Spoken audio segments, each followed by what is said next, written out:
warahmatullahi wabarakatuh. Izin bertanya Ustaz, bagaimana tanggapan Ustaz di media sosial kita sekarang lagi heboh Ustaz? Ada konten kreator yang selalu mencari kesalahan ulama itu. Kita bilangnya namanya itu Eric Pras, yang selalu bikin gaduh, yang selalu bikin masalah. Dan pengikutnya banyak sekali Ustaz. Tanggapan Ustaz bagaimana Ustaz untuk mengkater beliau Ustaz? Selalu bikin gaduh Ustaz. Assalamualaikum warahmatullahi wabarakatuh.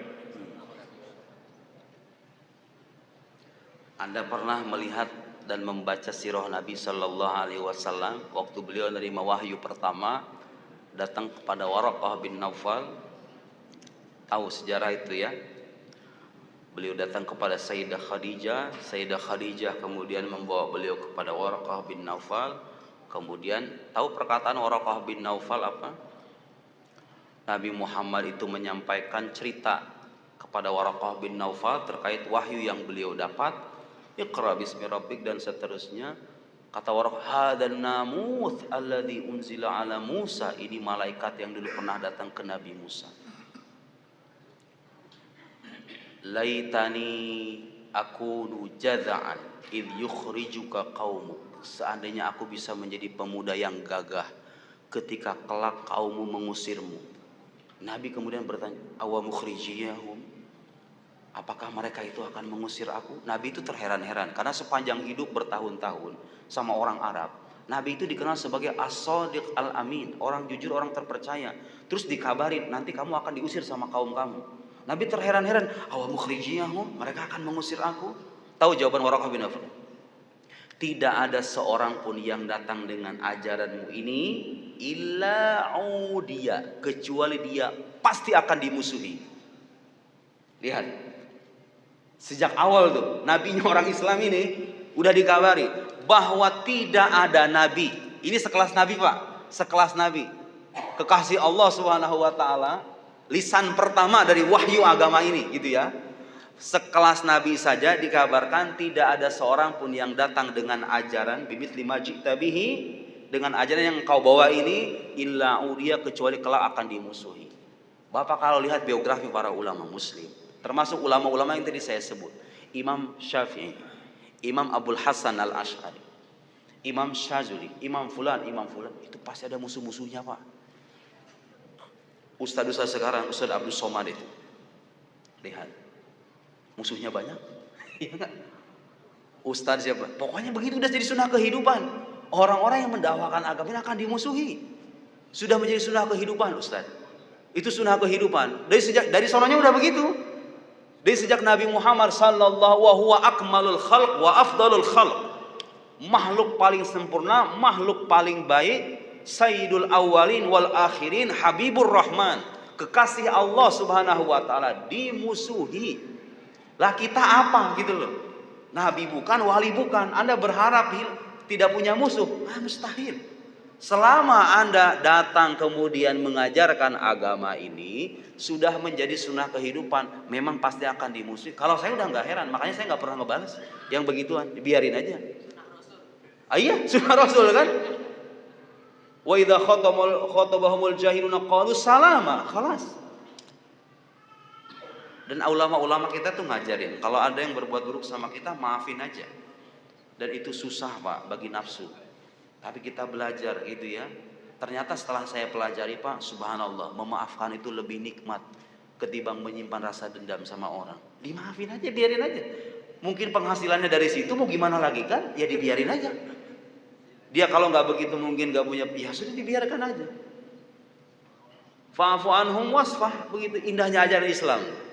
Nabi Muhammad itu dimusuhi bertahun-tahun, hampir 23 tahun di karir kenabiannya. Ketika di puncak kemenangannya, ketika peristiwa Fathu Makkah, itu keteladanan buat kita. Ngomong sama orang-orang, ma tarawna anni fa'ilun bikum. Bagaimana pendapat kalian tentang apa yang aku perbuat? Tentang diriku. Nabi nanya sama orang-orang di hadapan orang-orang, dan beliau itu datang dengan ratusan ribu kan, dengan ratusan ribu sahabatnya. Kemudian di hadapannya ada orang-orang dulu pernah memusuhi selama bertahun. Ma tarawna anni fa'ilun bikum, ana anni fa'ilun bikum, akhul karim ibnu akhil karim. Engkau adalah saudara yang mulia, anak dari saudara yang mulia. Nabi kemudian berkata kepada mereka, idhabu fa antumut tulaqa. Pergilah, la tathriba alaikumul yaum. Tidak ada celaan bagi kalian. Subhanallah. Akhlakun nubuwah. Itu akhlak kenabian. Ya sudah. Kalau bagi saya itu sudah jadi sunnah kehidupan. Memang orang-orang saya akan selalu ada. Ya itu tadi seperti yang dikabarkan oleh Nabi. Mau gimana lagi? Mau gimana lagi? Kalau prinsip kita itu begini. Selama kita tidak menjadi pelaku kezoliman, kita nggak mendapatkan kerugian. Jadi kalau saya diam, saya tidak mau kerugian apa-apa. Mungkin saya pernah itu Pak, gara-gara begituan itu, gara-gara potongan-potongan video itu, ceramah-ceramah saya itu kan suka dikorek-korek tuh sama orang-orang belahan sana tuh, korek, diambil yang potongan-potongan itunya tuh nyebar. Itu sampai-sampai saya itu nama saya jelek ya, nama saya itu jelek. Sampai-sampai ada masjid bukan nge-blacklist ya, bikin pernyataan resmi membatalkan ceramah saya, pengurus-pengurusnya itu. Saya dituding Syiah. Saya ini yang 9 tahun pakai beginian ini, belajar di Al-Azhar Asy-Syarif yang mazhabnya Ahlus Sunnah wal Jamaah, mazhab Asy'ari, dituduh Syiah. Bayangin coba. Sampai ditulis itu di masjid itu, pengurusnya itu resmi bahwa Ustadz Nuruddin ini disinyalir terafiliasi dengan kelompok Syiah. Ya Allah ya Karim. Gara-gara potongan video itu. Kita belajar bertahun-tahun gitu kan, dibantah dengan potongan-potongan video itu. Ya mau gimana lagi, terserah. Sabar. Tidak membalas. Karena saya tahu hadis Nabi, ada Nabi itu pernah bersumpah tentang 3 hal. Salasun uqsimu alaihinna wa uhaditsukum hadisan fahfadhu. Ada 3 hal Nabi sampai bersumpah, artinya untuk menguatkan bahwa 3 hal ini betul-betul hak. 1, ma naqasa malu 'abdin min sadaqah. Tidaklah berkurang harta seorang hamba karena sedekah. Sedekah itu gak ngurangi harta Pak. Kalau ngasih sama orang gak usah ada kekhawatiran nanti jadi miskin. Gak ada ceritanya itu. Saya gak menjumpai orang dermawan, hatta orang kafir sekalipun. Orang dermawan hidupnya itu susah. Rata-rata orang-orang yang rajin berbagi, hidupnya itu semakin berlimpah. Janji Nabi itu. Harta itu tidak berkurang dengan sedekah. Tahu yang kedua apa? Wala dzulima 'abdun madlimatan fasabara 'alaiha illa zadahullahu 'izzan. Tidaklah seorang hamba dizolimi, ya difitnah, dizolimi, dibilang begini, kemudian fasabara 'alaiha, kemudian dia bersabar, illa zadahullahu 'izzan. Kecuali Allah menambah kemuliaan bagi dirinya. Jadi diam atas kezoliman orang lain itu bukan kekalahan, tapi itu justru menambah kemuliaan bagi diri kita. Allah ngasih kemuliaan janji Nabi itu. Kalau kita dizolimi, dirugikan sama orang lain Pak, nama baik kita dan lain, boleh kita membalas. Tapi selama masih bisa kita diam, lebih baik diam aja. Bersabar. Kalau kita bersabar, janji Nabi apa? Allah akan menambah kemuliaan. Yang terakhir, wala fataha 'abdun baba mas'alatin illa fatahullahu alaihi baba faqrin. Tidaklah seorang hamba membuka pintu permintaan kecuali Allah membuka pintu kefakiran. Artinya orang semakin rajin minta-minta, semakin rajin mengemis, semakin fakir dia. Jadi ada pengemis itu jadi orang kaya, ya, tapi hatinya fakir dia itu pada hakikatnya. Jadi candu akhirnya mengemis itu. Butuh terus-menerus. Ada ketergantungan emosional dengan meminta-minta. Lama-kelamaan hidupnya nggak tenang. Bawaannya pengen minta terus, jadi fakir orang. Itu fakta sampai sekarang. Orang-orang yang rajin mengemis itu biasanya begitu. Punya rasa candu itu. Sabar aja. Subhanallah Pak, awal-awalnya sekarang saya masjid ini dibatalin. Ya udah, saya tahu hadis Nabi yang itu. Nabi nggak mungkin berbohong. Subhanallah Pak. Dari situ kemudian saya datang ke masjid, ada satu masjid itu di daerah Bintaro. Saya kalau ceramah mungkin sekitar seginian lah di masjid itu. Gara-gara video saya itu banyak dipotong-potong, difitnah. Mungkin orang penasaran kali ya.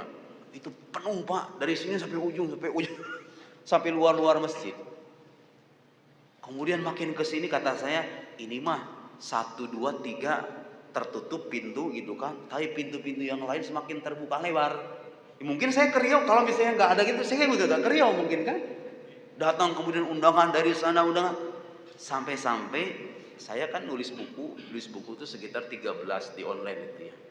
Setelah adanya fitnah-fitnah itu, video saya semakin tersebar ke sana kemari, meskipun dengan framing yang macam-macam, saya biarin aja begitu ya.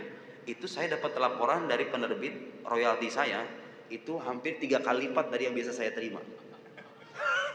buku-buku itu. Lihat jadi nabi itu. Nabi, pokoknya nabi kalau ngomong itu udah pasti benar itu. Saya aja kaget Pak. Oh Ustaz, kita pengen mengabarkan royaltinya segini. Hah? Seumur umur saya nggak pernah pegang duit sebanyak itu, kata saya. Loh kok bisa? Alhamdulillahirabbil alamin. Balasan kesabaran. Ini bergaul dari rumah tangga juga berlaku Pak sebetulnya. Kalau ibu punya suami yang kira-kira perlakuannya kurang enak, atau kita punya bini yang ngomongnya begitu, sabar aja.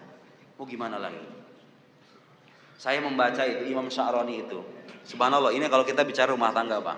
Wali-wali besar itu katanya Pak, itu kalau ngelihat perempuan akhlaknya buruk, itu dinikahin Pak. Sengaja dinikahin sama dia. Tujuannya apa katanya? Melatih kesabaran diri. Karena semakin banyak dia bersabar, semakin dekat dia dengan Tuhan. Subhanallah, sampai ke situ coba pikirnya. Boro-boro orang kayak kita kalau ngeliat perempuan kayak gitu, najis bodo amat. Kan gitu. Wali enggak begitu, Pak. Dia melihat celah yang tidak dilihat oleh orang lain. Kalau saya punya istri semacam itu, saya akan terus-menerus dilatih untuk bersabar. Akhlak saya semakin membaik, saya semakin dekat dengan Allah Subhanahu wa taala. Serius, itu ada Imam Sya'rani itu dalam kitab Al-Minan Al-Kubra.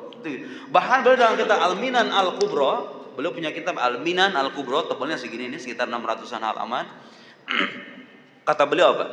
Di antara nikmat Allah, beliau mimma an'amallahu alayya. Beliau menyebutnya nikmat Allah.